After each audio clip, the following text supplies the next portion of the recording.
Well, I mean, there's a certain level at which like people aren't going to transact, right? When we're in contact with most of them, that's when we get a lead. They're 57% the way there. So if we're cold calling people, they have zero interest, right? And like, you're not going to close a deal the first call, right? So it's all about just like building a relationship to see if this person's even viable. So if she really doesn't believe that it's a good time to buy, then just move on. Because there's nothing we can do to change someone's belief. We're not going to convince them. That would be a very long road. They have to somehow self-discover some of this stuff. So first, we validate the objection. Like, is this actually the problem, right? And that would simply be complaining about interest rates. Outside of interest rates, what are your other concerns with the real estate market right now that would prevent you from buying? Well, I just think the prices of houses are just crazy high as well. They're high. They are lower than they were last year, and it looks like they flattened out. So when buyer confidence is low, which it is right now, because you were just mentioning interest rates are high, this is the best time to buy. Some sellers are willing to take money off of their asking price and offer credits to get you a lower interest rate, where when interest rates go back down and buyer confidence increases, it'll be back to multiple offers and increasing prices. So prices are high, I agree with you, but they're lower than they were. And I think this is about as low as they're going to get. So this actually is a good time to buy if you believe what I have to say. But if you don't believe me or you believe something differently, I don't have time to f with people that don't think real estate's a good investment. I don't want to talk to them. I have nothing to say to these people. Like, certainly I'm not going to waste my time during work hours with someone that's never going to transact. So, but first though, right, we validate it, right? We want to work with people that want to transact, right? And if they're like, "Meh," then you're like, all right, well, what's your motivation level then? Like 10 being, my hair's on fire, I need to buy a house now, or 1 being, you'd have to really convince me. You know, then we just get into those questions like, yeah, there's nothing we can do about you making a lateral move. You bought this house in 2016 for $200,000. Your interest rate's 3%. Your payment's $1,300 a month. That same house today, the payment would be $2,200 a month, and it's going to cost you $400,000. Last year it would have been $440,000. You got a great deal. So pull the equity out, rent that thing, and then go buy something else or do nothing. But I would always recommend buy more real estate, because we don't know how much this shit's going to be worth in the future. It is mind-numbing, right? Our parents paid $30,000, $40,000 for a house when we were born. So in our lifetimes, they have over 10x'd, maybe 12x value in that short time frame. So I believe real estate's a really good investment. I believe that we should all be acquiring as much property as humanly possible, assuming that it pays for itself, because it's going to go up in value as the debt gets paid off. There's tax benefits, and you get paid every month on it. Real estate market sucks right now. Guess who's okay? Fucking rentals. So these objections, sometimes it's like a decision point, and then you'll probably actually get some truth, because they're kind of throwing out smoke screens for whatever reason. Maybe they don't trust real estate agents, or they feel pressure, or they don't really know. But if you can get real, then we can actually have a conversation. He's like, hey, what if I rented it? I'm like, that's an option. I didn't bring it up because you weren't talking about that, but yes, you could absolutely rent it. So let's draw a house. So it's got a little door, and it's 2 stories, has 2 windows up here. And I owe this much on the house. Okay, let's say I owe $100,000. And let's say it's worth $400,000. And that means that I have $300,000 in equity. Does that make sense? So if I just straight sell it, and this is a house that I occupied as an owner for 2 of the last 5 years, didn't acquire it through a 1031 exchange, didn't use it for rental or business purposes, and did not depreciate it on my taxes, and I'm married, the first $500,000 in gains are tax-free, right? So you can take your $300 tax-free, and then you can go deploy this into something and buy a house. Does that make sense? But this whittle payment here, let's call it $800 a month. Let's make sure that I give you all the information for you to think about it. Let me write down everything that we talked about and give it to you, that we have something to think about. Is that fair?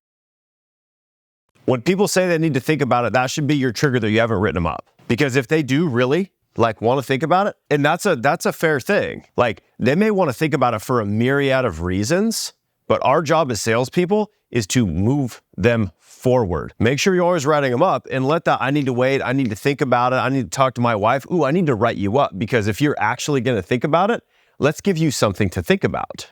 So you could take your $300,000 and this is round numbers, right? You like can't borrow 100%. It would be 285 or whatever. But just for all intents and purposes, let's go. This is 425. So now we got 25,000 equity. I owe 100. That's 800 a month. Okay, that's my mortgage. I can pull 300 out. That's 2,500 a month. So now this cost, and you need to do this with your clients. First, you need to understand how to do it, and then you need to do it with them so they actually can make a decision. Because until they see the numbers and have it written up, they actually don't have enough information to decide. Is that fair? So now, this mortgage is $3,300 a month. Does that make sense? Okay, so now we're -8. So we have to take this -8, we got to drag it to our other house.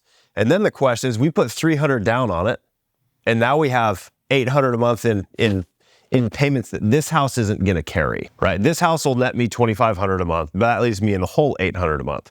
So then we have to do the math on the house that we're going to purchase over here. So $600,000 mortgage with 300 down. So a $300,000 mortgage.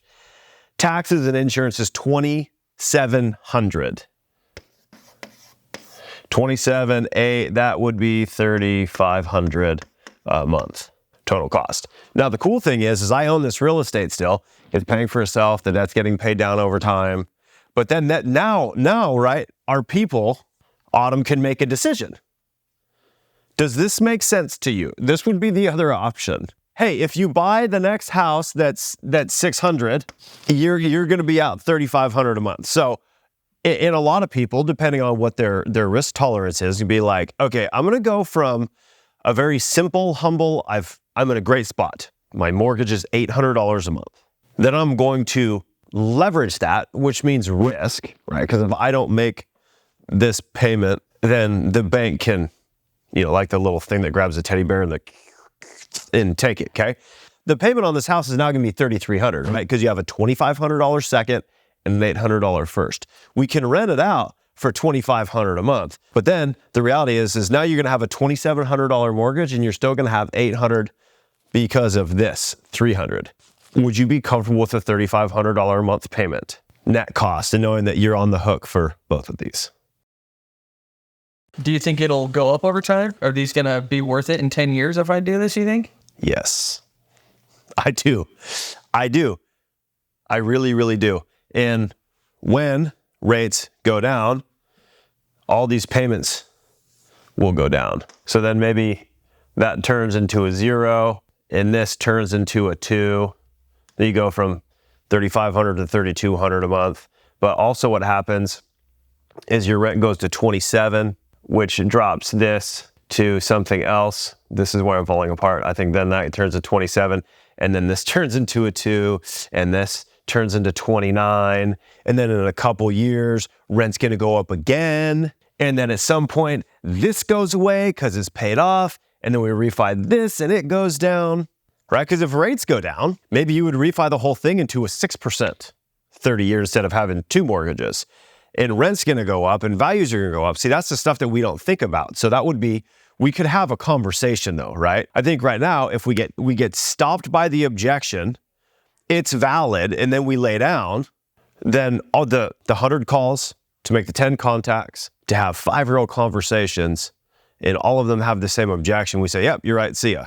And sometimes that is the case. Because remember, all of this is belief. These are the conversations with the objection that you have. Rates are too high. Okay, what if you kept it, rented it out, pulled the equity, and bought something with it? Part of like why we do this and why I have these talks is I have a really deep understanding of how this stuff works. And then I can have a different conversation. And it's just it's factual, right? It's like, here are your options. I had someone ask me, is that it? It's like, that's it.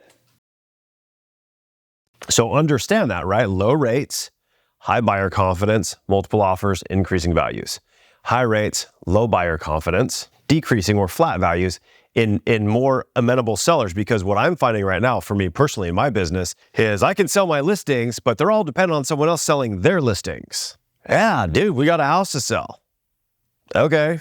If they actually do what they need to do to get their house sold, they're not going to get what they think they're going to get. So then we're not going to get what we think we're going to get, which means when you go to Tennessee, you're not going to get what you thought you could get. And then rates will go down, houses will be selling, then you get more, and then you'll pay more. It's going to be the same outcome. If you own property now and you sell it when it's not a great time to sell, you'll buy when it's a great time to buy. Or if you sell when it's a great time to sell, then you'll buy when it's not a great time to buy. The difference will maintain the same, right? If you do a 10% increase, right, you go from 600 to 700,000 bucks, or that whatever, up 12%, right? It's going to be, so if your house goes down, the house that you're buying goes down. Your house goes up, the house you're buying goes up. Everything stays in lockstep. Unless you bought a manufactured home, they just go down in value.